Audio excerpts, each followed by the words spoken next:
welcome to Study and Rest. So in today's video I am going to show you the power of orange. Okay, so for that I am using candle. Okay, so let us start the experiment.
So now let us do density test. Okay, so for density test I am taking honey and oil, vegetable oil and water with color, wood color. Okay, so now let us do density test with these three items. Okay.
So here the down layer is honey and the next layer is water with food color and the upper layer is oil.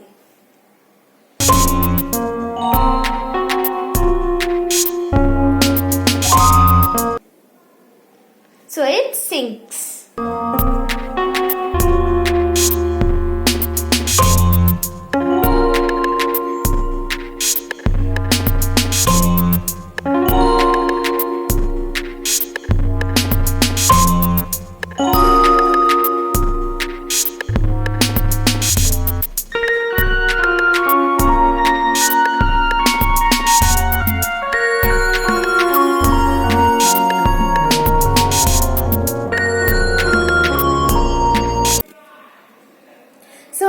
now the bolt sinks down to the honey, and now the bottle cap floats on the water, and the thermocolumn sheet floats on oil. Okay, so this is the density test.